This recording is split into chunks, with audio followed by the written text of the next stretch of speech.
Good evening. Welcome to Have I Got News for You. I'm Victoria Coren Mitchell. In the news this week, as Labour threatens to end non-dom status, Roman Abramovich tries to make a quick getaway with all of his money.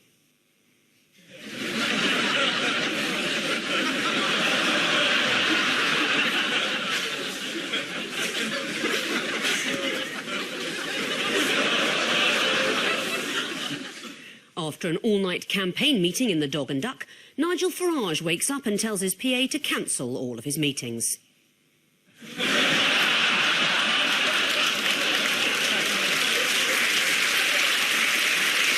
And in a rabbit hutch in Hatton Garden, footage emerges of another daring heist.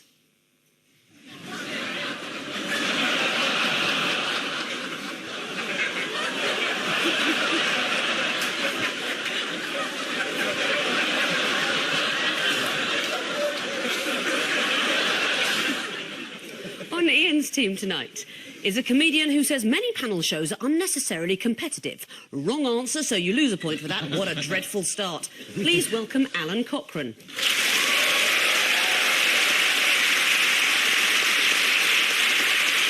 And with Paul tonight is a Labour politician who for 10 years was Deputy Prime Minister. To put that in perspective, it meant even less then than it does now. Please welcome Baron Prescott of Kingston upon Hull.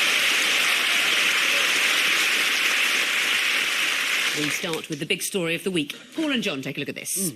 Yes, OK, this is Ed Miliband, maybe his famous silent speech. This is the Greens, Natalie Bennett, I think that's her name. Yes, Nigel Farage, ice cream and all this sort of stuff. The leaders, everybody but Nick Clegg and David Cameron are debating on Thursday night, and people were absolutely amazed when they woke up Friday morning and saw what had happened. Just have a look.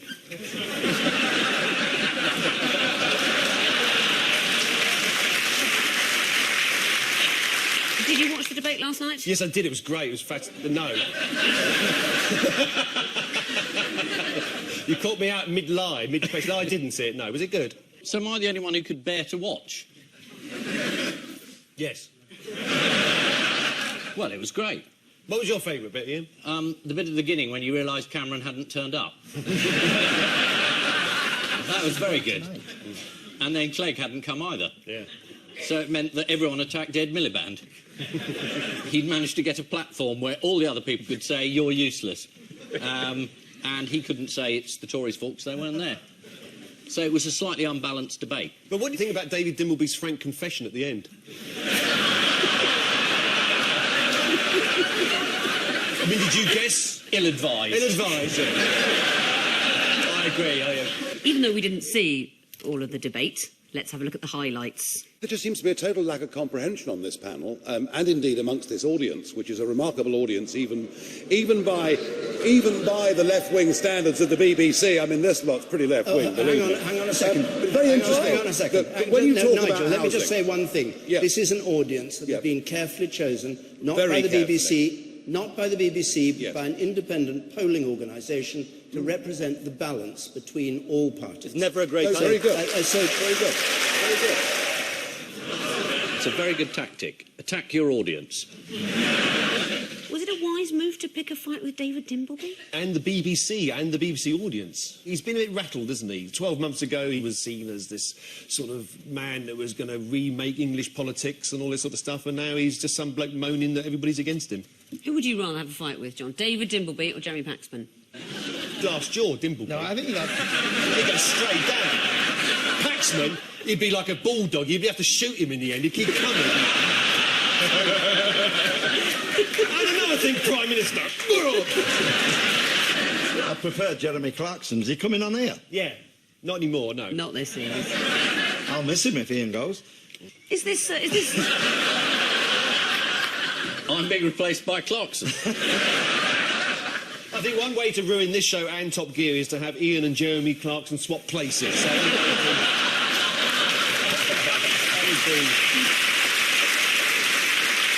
What would be your approach to the show? what sort of car would Disraeli have driven? Ed Miliband did something brilliantly this week. What was that? He successfully ingested the sandwich without causing uproar. Let's have a look. It's never happened like this before, Tom, I absolutely promise you. It's just, it's honestly fluke. Oh my goodness me. Okay, that has never... 6 balls. Okay, there's some cheating going on here. Happened to me before. I hope you caught on camera that shot that I played. By the way. Honestly, I want that broadcast on the Tonight programme. Do you know what? I'd genuinely vote for him if he just settled for once and for all the actual rules of pool. Like, do you get 2 shots for a foul, even on black or not? Do you have to aim down the table? If he just went, look, this is it. This is my one election pledge. I'm going to sort this out. I'd be like, show me the box. I think it was rather sweet that his astonishment that something had gone rather well. You don't believe him. Speaking of something going well on camera, John, do you feel like every time somebody makes a mistake on the campaign trail it's picked up, or is it happening all the time we don't know about? Oh, it gets picked up. It's part of the politics. I was in one of the big supermarkets and I rather like custards. So I pick up the custard and eat it and say, well, this is wonderful that they get the best custards in Asda, but it wasn't Asda. Was it a custard? At the launch of the Labour manifesto, how did Ed Miliband describe himself? The leader. I'm ready. That is indeed what he said. Is he ready? Definitely, yes. What would you say if you thought he wasn't? That was about a 5 on a sincerity-ometer. Let's remind ourselves of the key Labour manifesto pledges. We're Yes. going over to brilliant. Ruth Cadbury, parliamentary candidate for Brentford and Isleworth. The Labour Party's manifesto is out now. Can you tell me more about the key policies? Sum them up. What are your key policies? I can't remember. Oh, God, I'm sorry. You need to check them. That's not great. No, I do need to check. I mean, I'm reading them every day. Sorry. Labour's key policies. Yeah, Labour...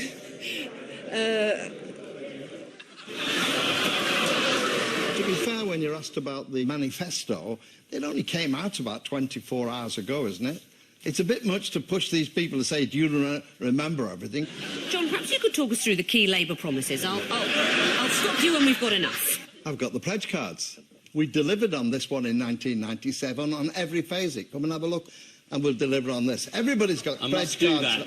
Yeah, OK. Do you trust politicians to deliver? Hold on a second, hold on. So, but you're all saying... Yeah, I can have a look and see how we delivered it. There's a train ticket to Reading.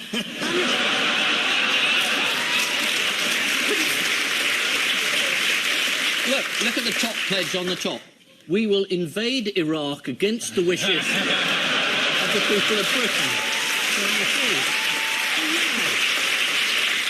Yeah, but it was Miliband who stopped the invasion into Syria. That's something for him, isn't it?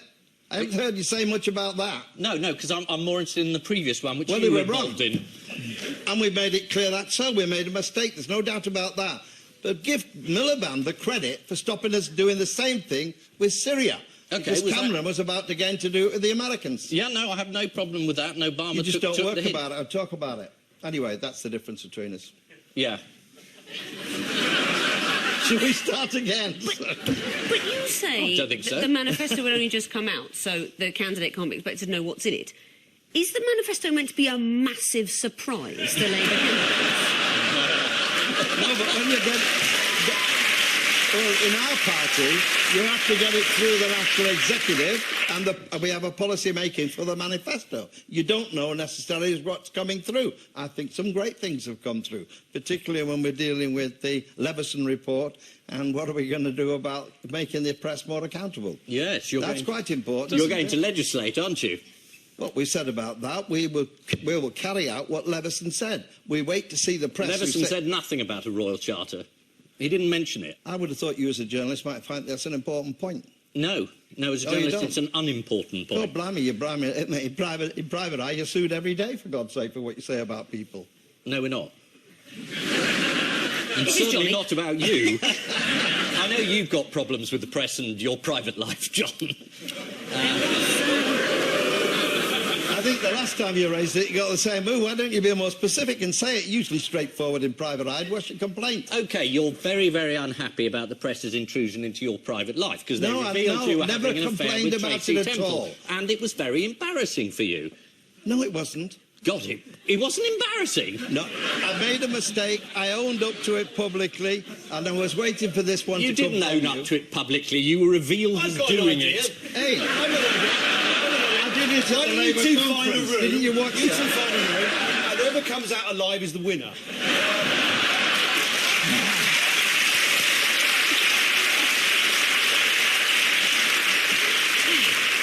I don't think there's any doubt about that. That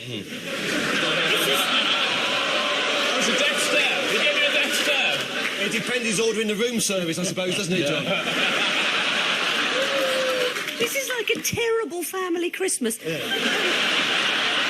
What does the Green Party manifesto want to ban? The Grand National. Yes, that's one of the things. Cheap flights, grouse shooting, foie gras, horse racing and fur coats. There goes my weekend. What is the Green Party pledge on plastic bags? They're going to be a quid, not 5 pence. A full £1. They are going to tax them. How much money will this raise? 4 quid.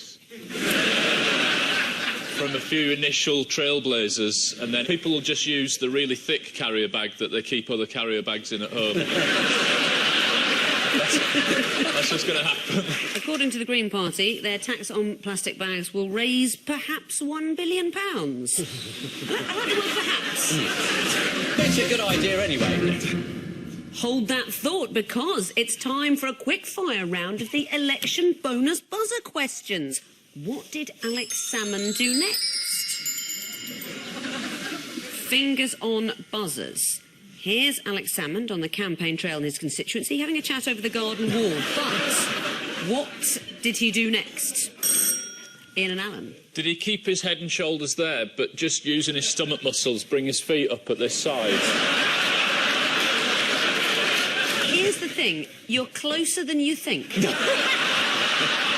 Having had a chat with that constituent, he joined another to jump up and down on a mattress. Look how high he gets. I mean, maybe he comes out of it well, Alex Salmond. He's very supple on that mattress. Don't quote that out of context. He...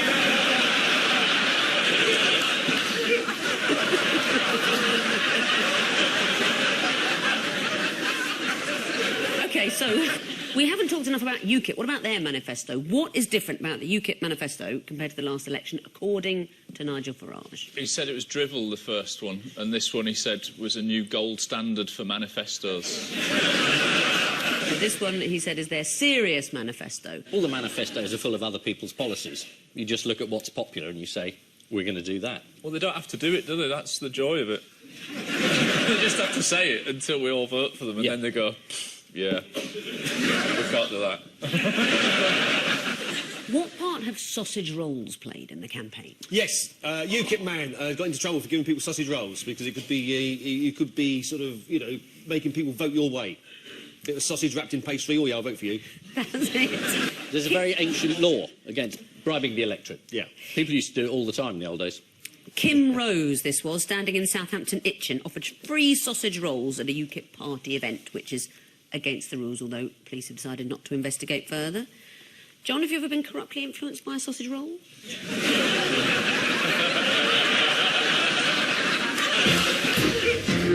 What's happening? What's that It's noise? a quick-fire election bonus buzzer round. Brilliant. The category is random questions. Yes. Let's try some random answers. Fingers on buzzers. Yeah. The Conservative-controlled Stratford-on-Avon Council leaflet about recycling isn't what? Paul and John? Printed on recyclable paper. Yes, it's not recyclable. Some of UKIP's election leaflets asking us to believe in Britain were printed where? Germany. Ian? Abroad. Can you be more specific? Foreign. Germany. Germany. Germany. Germany's the answer. Yeah. Europe. And Europe. finally, what's This in happening Europe. here? What's happening here? Nobody really knows what's happening there. It's just Nigel Farage campaigning. Just another ordinary day. And let's just meet a UKIP voter from Essex. My buttocks are smooth, my mind is clear. Vote UKIP.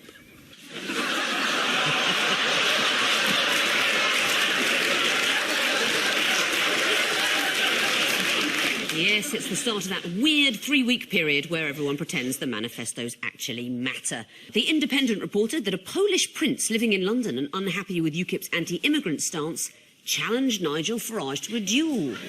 I like the sound of that idea, but then a spokesman for UKIP said, Nigel doesn't have a sword. And now I like it even more. It was revealed by The Star on Sunday that UKIP's new office in Luton is next to an X-rated gay sauna, which hosts a night called Jocks and Cocks. That wouldn't be a bad name for an SNP Labour coalition.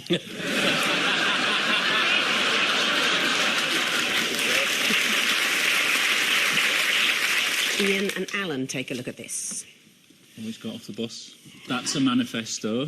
Yes. Oh, look, that's the Prime Minister. Oh, no, this is tragic. Go on, son, go on, son! Oh, in the gutter. You'd think before you do a photo op with a bowling ball, you'd have a practice. Yeah, a little warm-up. But he's not the only Lib Dem person to have trouble bowling a ball. Yeah, well, Charles Kennedy, there was a wonderful bit of footage in the early days. We used to play it every week. Did we? You haven't got it, have you?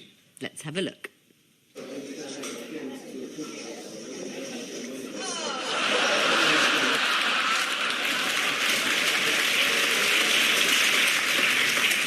They're consistent, the Lib Dems.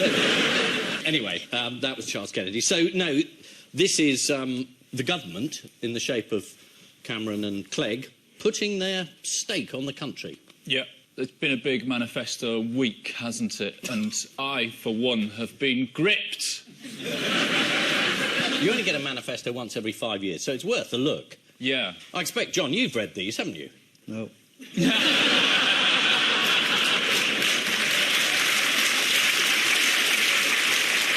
Does that include the Labour one? What did David Cameron try this week? What was his approach? It was the good life. It was a promise to take us back to a 70s sitcom. Shall we have a The Good Life quiz? Are Yeah, you strong? absolutely. Yeah? OK. Tom and Barbara, of course, the Yes, couple. yeah. What job did Tom jack in to go self-sufficient? He was in an advertising agency. What exactly did he do? Was it breakfast cereal? Oh, together you'd make such a great team. Yeah. He was designing... Thank God no one's thought of that. He designed the toys that go in breakfast cereal. Oh, right. Yes. Well. Fancy not knowing that. Yeah. And how else has Cameron been optimistic? He's been criticised for being a bit dour. People said, we want passion, so this is passion. He's promising to get off with all Ed's girlfriends. No, he isn't. That's not in the manifesto. But he's trying to show a bit of life, isn't he? What's he got in the tank, David Cameron? What's in the tank? Tiger in the tank. He hides it well, doesn't he? God, I thought it was Tony there for a minute. Anything else? Yeah, he said he's got a lion in the tank, he's got some camels, and a yeti. I've not only got a tiger in my tank, there's a couple of elephants, a lion and a yeti in there.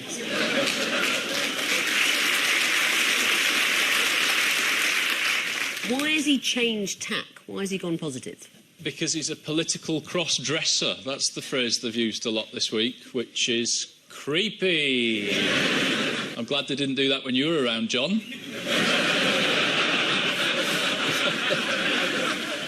I always found it difficult with that side of politics. Yeah. If you had been a political cross-dresser, what might you have worn?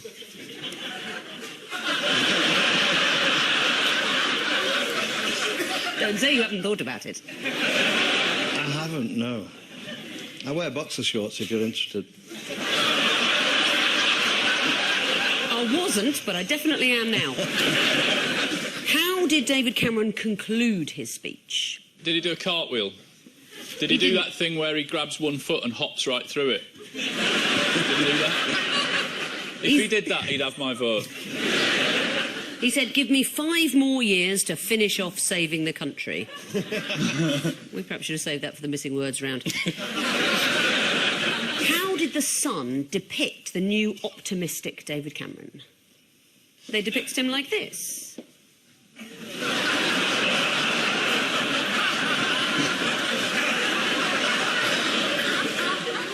Is David Cameron definitely the politician that Buzz Lightyear most resembles? No. Let's have a look at another picture.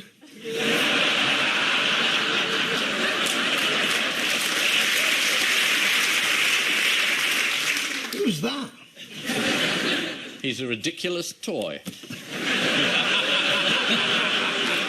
What were the rays of sunshine in the Tory promises? Well, having said there was no money, they've now found it. So the Tories are just throwing promises out. Rail fares, they're going to stay where they are forever. You want free, tax-free childcare, you can have it. You want inheritance, it's all yours. What else do you want? £8 billion for the NHS? Yep, done. Yeah. Whatever Labour are promising, we're promising as well. And how are they going to pay for it? Don't ask. Osborne got asked the same question by Andrew Marr 15 times. Osborne wouldn't answer. It's none of our business. Who heckled David Cameron this week? Mrs. Cameron.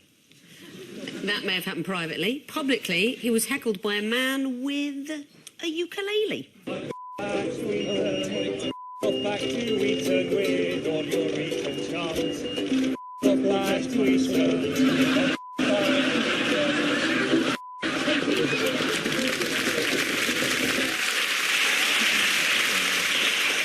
That's a brilliant heckle, isn't it? I feel the lyrics rather let him down. What were they? I'm not repeating it. They were fuck off back to Eton. I think that's what it was, wasn't it? Who is helping out Hannah David, the candidate for Harrow West? Who was on the campaign trail with her this week? Is it Eddie Izzard? Let's have a look. Oh, there you are. It's Eric Pickles, of course. Does he have to be parked like a normal car? Who's not bothered about the polls? Me. Who else? Nick Clegg. Nick Clegg. But he is going to win in a sort of way. Is he? Yeah. What sort of way is he going to win? Well, he's going to be in government again. Oh, is he? How's that going to work? Well, if no one wins overall, the Liberal manifesto makes it clear that they're absolutely committed to whoever's in power. What's the new slogan that Nick Clegg is using to convey it's all about building a coalition? I'm no good on my own. I thought he'd gone a bit Wizard of Oz. Because he said, I'll be the brains for the Labour Party and the heart for the Tory Party. And then he stopped the quote. And you're thinking, there were three of them, weren't they? The Tin Man, the Scarecrow, and who was the... Oh, it was the Cowardly Lion. He also said the choice for the coalition, he said, it's either Farage, Salmon or me. Sounds like a sort of disappointing episode of Blind Date, doesn't it? Disappointing? The polls can be very difficult to follow. I think some people find them hard to understand. Luckily, the BBC's come up with some very helpful graphics to help us understand what the polls are doing. Let's have a look at those, Let's turn it to the right page, first of all, and then we can get the policies up. Hang on 1 second. Bear with me. It always goes wrong. Best laid plans and all. Hang on a second. There we go. Right, policies. Take two. Which is the unholiest possible alliance? LibCon, ConKip, LibLab or LabSnip? I'm waiting for Lab Tory. Do you think that's possible? Yeah. You'd go in for that, wouldn't you? What the hell? Would you prefer LabSnip? LabSnip. LabSnip. It sounds like a sort of trendy vegetable, doesn't it? Like Celtis. Can I offer you a roast LabSnip? It's Labour SNP. Would that be better? Sounds more like an No, operation. don't hear it right. I'm not for the SNP. You're not going to vote for them all? I'm not going to vote. I'm not going to work with them, no. So do you think you're going to win on your own?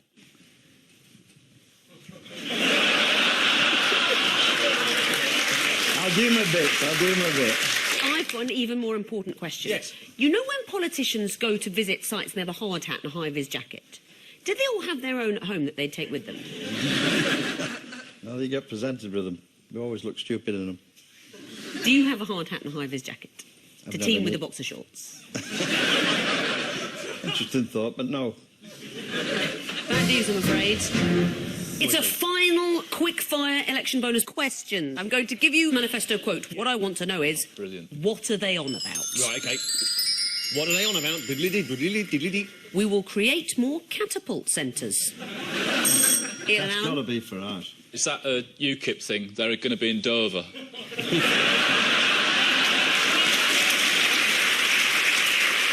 No, that is a Conservative promise. It's about research centres for robotics. I stand corrected. Yeah. Next quote, we will support a model of knowledge clusters. Paul and John. Liberal Democrat. No. Oh. It's Labour and its links between regional universities and industry. Oh. Did you know that, John? Yes, I did, actually. Like a mini bus. buzz, then. I'm one of the clusters. You're a cluster. So let's give the last word to Michael Gove. He was asked a question by a journalist who caught him slightly off guard. Let's have a look. Too late to win the election? Hello. Yes.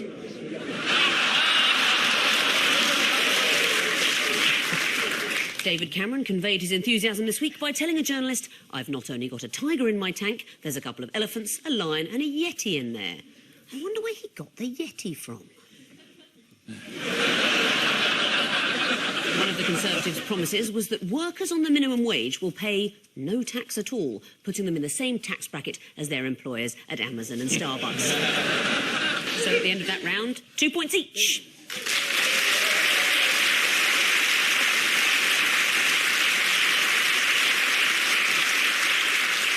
On to round 2, the picture spin quiz, fingers on buzzers teams.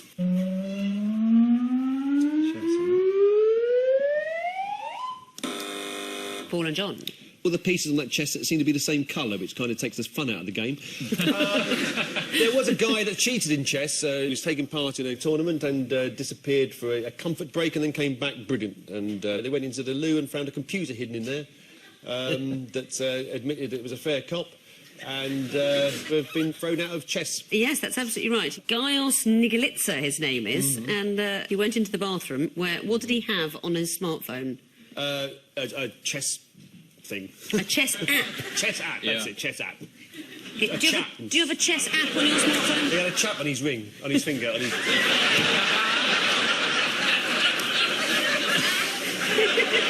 Computers and homosexuality, it's all the same thing to me. When they caught him, his first excuse was that it was his girlfriend's phone, and then they said, you haven't got one, you're a chess player. Harsh. I like chess as well. Yeah. It's a shame, really, isn't it? But, you know, it's a living. What's his penalty? He's not allowed to play chess for... Or think about it. He actually faces a ban of 15 years. Oh, blimey. Or 1 game of chess. What did he do when he was confronted? Was it King's Pawn to Knight 7? Very good. Is that... I like that a lot. It's a chess joke. You a chess player? John, do you play chess at all? I've had to go at Tiddlywinks. Would you have a special app for that? On the subject of gaining an unfair advantage, what cunning ruse has German schoolboy Simon Schrader come up with to give him the edge? What, in exams? It is an edge in exams. How is he going to get the edge? He's going to revise properly. A strategy unknown to so many young persons. It's not that. He has filed a Freedom of Information request to see the questions. I like him. What's the flaw in his plan? They're not going to give it to him. The process will take too long. The exam will appear before he gets these answers. That's what it is. They have a month to reply. There was some story about some guy I saw in the paper this week who'd been doing this as a scam, you know, pretending to be other people and taking driving tests and stuff for their behalf. But he was failing them all. And although he came in a variety of different disguises, he always used his own same car. This is the chess grandmaster who was caught cheating by using his smartphone in the lavatory. The chess grandmaster has now been forced to resign, which he did on the spot by knocking himself over and rolling away. Let's spin up another picture, fingers on buzzards. Yeah.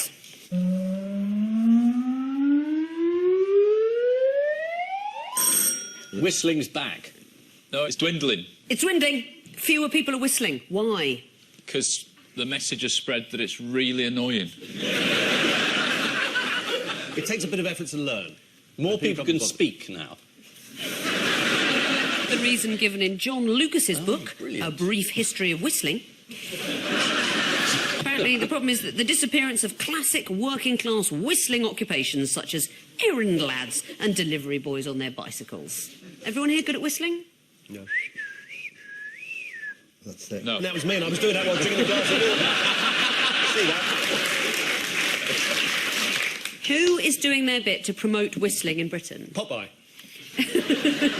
Might not be someone you've heard of. It's the pride of Loughborough former international whistling champion, Sheila Harrod, of course. Sheila Harrod. Oh, yes. According to the Times, Sheila still performs 1940s-style variety shows in the UK and abroad. Whether people want it or not. That's good, that's good. She's determined. Would you like to see Sheila perform? Yeah, go on. I mean, it's good. Let's have a Good look. whistler's always worth seeing.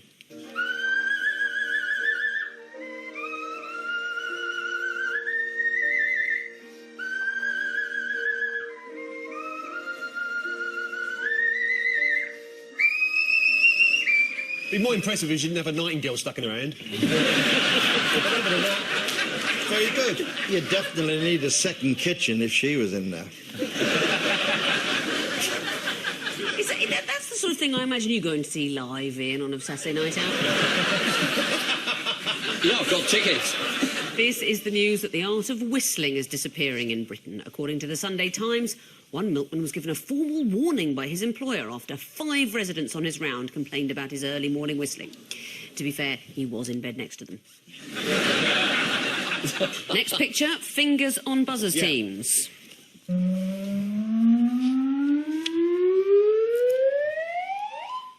Now, you might have seen this house looking slightly different. This house has looked slightly different. It appeared in a film under a nom de plume. There's shouting stripes over there. Oh, yes, I know this story.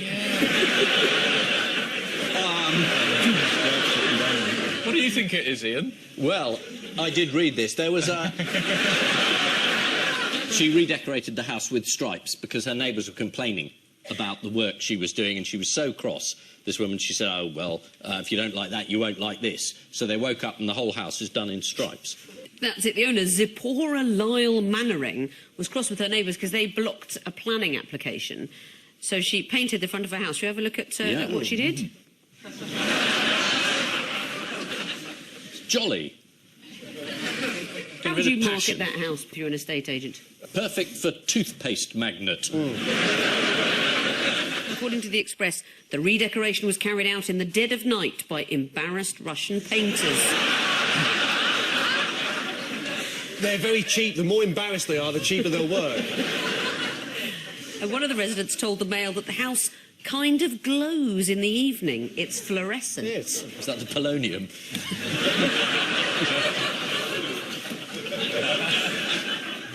This is the controversial stripy house which has upset residents in Kensington. The owner of the house has been criticised for painting it in garish colours, but her family have rushed to her defence. Her stepson told the Daily Mail she's an extremely unpleasant character.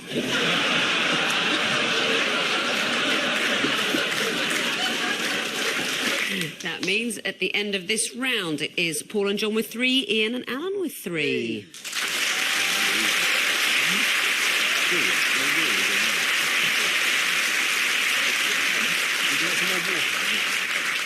Time now for the Missing Words round, which this week features as its guest publication, The Racing Pigeon. It shits all over other publications. We start with 4 koalas moving abroad, what? Rested on Turkish border.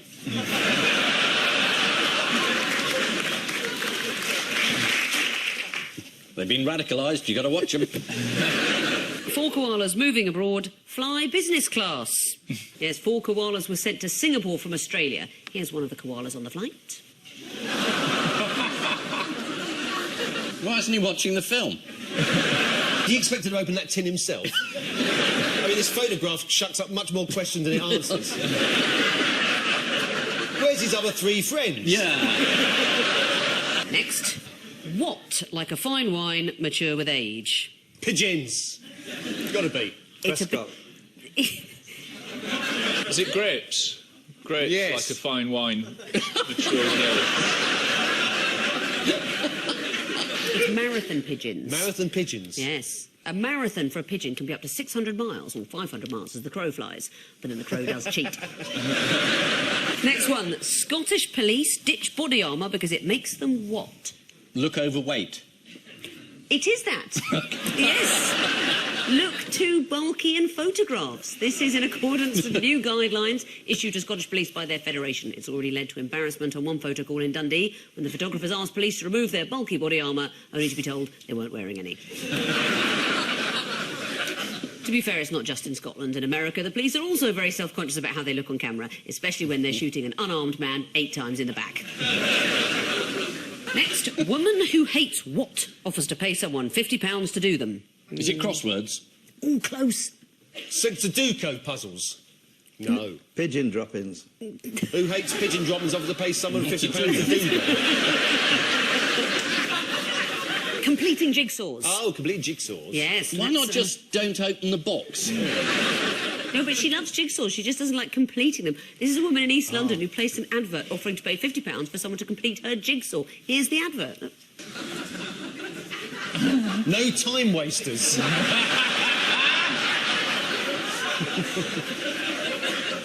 Has it not occurred to her that most jigsaws are based on a picture? And you can just buy the picture?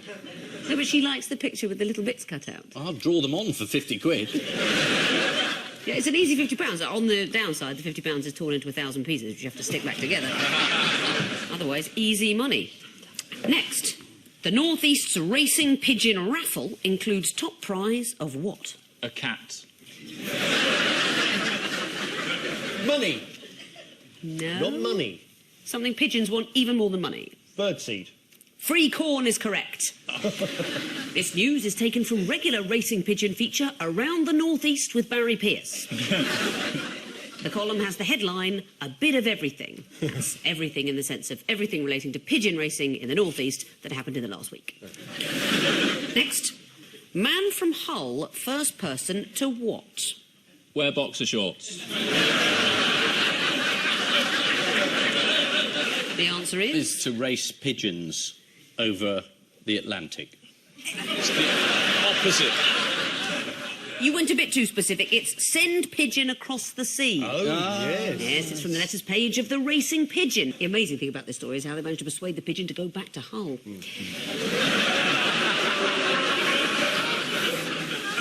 Next, alien signals from space actually came from what? Oh, this is an Australian story. Microwave machine.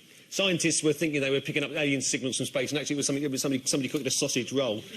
So every so often they heard a beep, and what was that, like that? Without realising it was a microwave next door.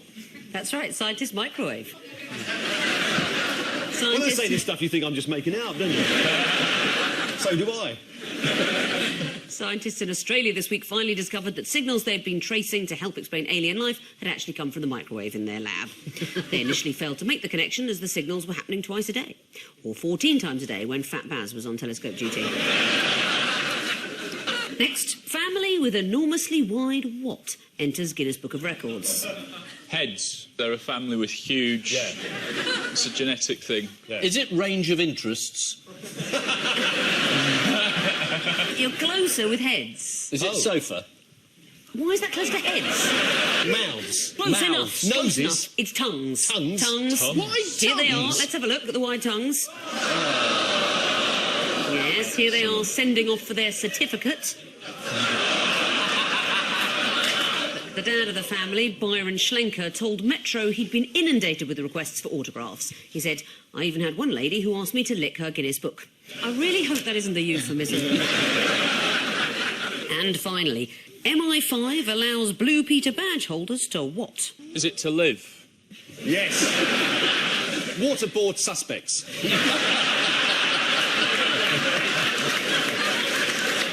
This one's for John Noakes. MI5 allows Blue Peter badge holders to see inside HQ. After winning a competition, 3 Blue Peter viewers were allowed inside MI5 headquarters this week. The children's first job as secret agents will be to locate this so-called farm that all the Blue Peter pets go to live on. So the final scores are Ian and Alan 5 points, Paul and John 8 points.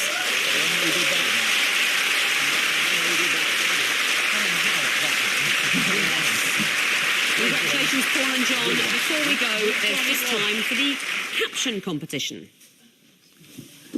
Is it OAP kills Captain Birdseye after fish finger dissatisfaction?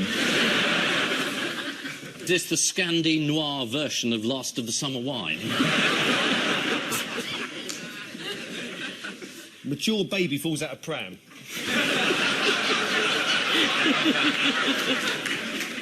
On which note we say thank you to our panellists, Ian Hislop and Alun Cochrane, Paul Merton and Lord Prescott. And I leave you with news that outside the leadership debate in London, David Dimbleby relaxes before he's called into makeup.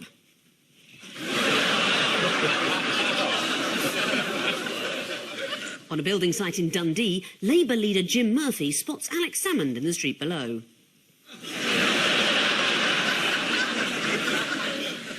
And on BBC4's new highbrow music quiz, it's time for the ever-popular round of Guess the Mystery Oboist. Good night.